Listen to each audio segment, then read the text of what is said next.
Hi everyone and welcome to today's card design for Craftie Cafe. So we'll be making another Christmas card. I'm preparing a lot of Christmas cards in preparation for Christmas in July. I'd like to get most of my Christmas stuff, at least half of it done, so I'm not rushing at the end of the year. So I've created a repeat stamping background, and I'm also using the new Ranger Distress Oxide inks in these stamps and cards. So you'll really get to see what they look like. They're just beautiful, soft, chalky colours. They are that texture, however they come up really, really well on the cards, and they stamp even better on any type of cardstock, and I'm very impressed when you use it against craft or black. So we're going to bring in some Wplus9 products, MFT, and also some lawn fawn. And you can see with this card there's a lot of dimension. So for Wplus9 we're going to be using the lettered holiday, hand lettered holiday. We're bringing in the stitched arch stacks with some vellum, the lawn fawn scalloped rectangle, fancy scalloped rectangle die, and again this cherry stamp set, which I absolutely love. So cute. I'll be using the second and third die in the Stackables Fancy Scallop by Lawn Fawn.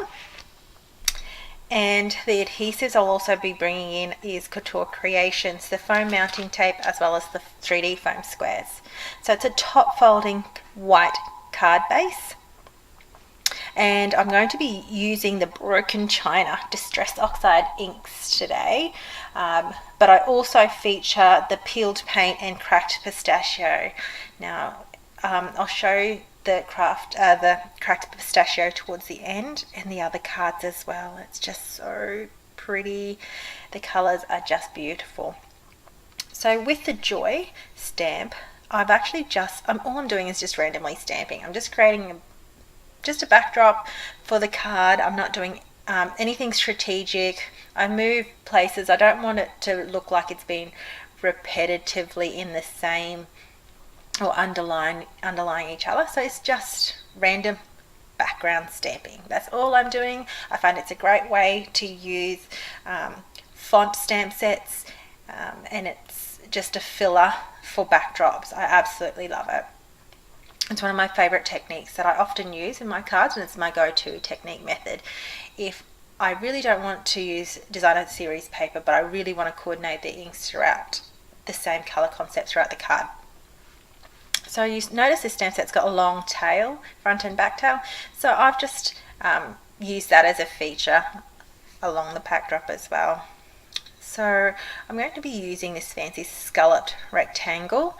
Once I've pierced that and taken all the dots out, sometimes the dots stay in there, I'm just going to use the Broken China and really heavily ink this up as much as I can. I'm really loving this, and you know what, with this Distress Oxide inks, they don't leave a chalky residue on as a layer, or neither does it go and sit on your hands. But I don't want to put an imprint, so I've just taken an extra scrap piece of paper as well, just to finish it off and get all it coloured heavily throughout the whole cardstock die cut. Looks beautiful. Now I just clean my surface up, and then I bring the Wplus9 Stag Trio die in, and I've die cutted them in gold foil. I'm just loving the touch of gold foil accent on the card, and I find this is a great way to use up the little bits and pieces of my gold foil as well. This MFT arch, I actually don't want to cover too much of the Distress Oxide rectangle, so that's why I've used a vellum cardstock, just so it creates just that extra added layer and element. And I've used some foiled cardstock designer series paper here that I used in my previous card a couple of weeks ago, and I had some scraps left over and I didn't really want to waste it because it's just such a beautiful paper, and I used every single part of that. I didn't throw any away, so I found use of all my scraps for that paper as well. So I'm just going to play around with layers. I used my Tombow Mono adhesive, which is really my go-to liquid adhesive. It gives me that flexibility of time if I want to move things around, if I don't get it straight in the first place, which I'm not that symmetrical, and I need that extra time, to be honest, because I figure I just can't get it straight. So it just gives me that extra time to play with. So I just layer this all together, adhering that down, and then also then just putting it aside once I've adhered it to just finish off the card. It's really just a simple design. You'll find you can bulk create these designs using designer series paper. Minimal materials can be used. You don't have to use a fancy scallop die. You can use a rectangle, or you can even just cut rectangles out with ink. You know, it's just really easy. I just like the fancy scallop in this particular die. It's just so dainty and beautiful. Now I've brought in this new foam mounting tape by Couture Creations.